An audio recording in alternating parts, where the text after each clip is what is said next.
Galikova, c'est une pouliche vraiment qui est impressionnante à chacune de ses sorties, qui n'a cesse de progresser.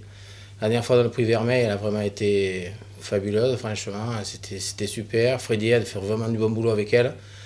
Et je crois que si les vieux sont un peu titillés dans cet Arc de Triomphe 2011, je pense que ce sera par elle. Alors, sans hésiter, ce sera Roger Appelman, parce que vraiment il m'avait impressionné dans le prix du Jockey Club. Il avait gagné vraiment comme un grand cheval. Il a déçu dans le Grand Prix de Paris, mais après coup, on a su qu'il avait eu des problèmes de santé. Il a la chance d'être associé à un super jockey, Gérald Mossé, qui dans les grandes occasions s'est sublimé. Et la dernière fois, dans le prix Nier, il a vraiment fait un truc extraordinaire.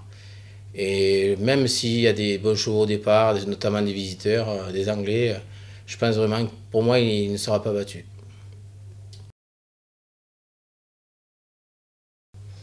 Ça commence à dater, bien sûr, mais j'étais adolescent, j'avais un père qui aimait les courses, donc j'avais l'occasion d'aller sur les champs de course.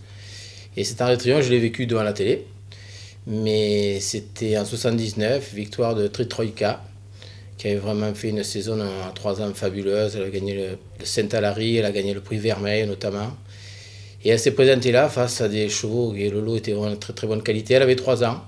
C'était signé Ed, puisque c'était Christian Ed qui l'a entraîné, qui est d'ailleurs la seule femme à avoir remporté en tant qu'entraîneur ce prix d'Arc de Triomphe, associée à Freddy Ed, le frère, et appartenait à l'Eked. C'était vraiment, elle est venue dans la ligne droite, elle a attendu, elle est venue, elle est passée un par un, elle avait une éclair de classe à 200 mètres du poteau. Et ce jour-là, vraiment, déjà j'aimais les courses, mais là vraiment ça quelque chose qui s'est allumé, on va dire, à l'intérieur, on va dire. Voilà mon meilleur souvenir d'Arc de Triomphe.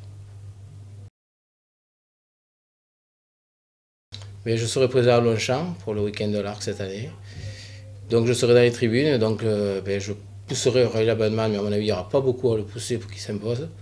Et Galikova en espérant, car c'est quand même Freddy Head, qui par rapport à mon meilleur souvenir, ça serait quand même assez amusant que ce soit lui qui tire les marrons du feu, qui s'impose en tant qu'entraîneur cette fois avec une pouliche de 3 ans.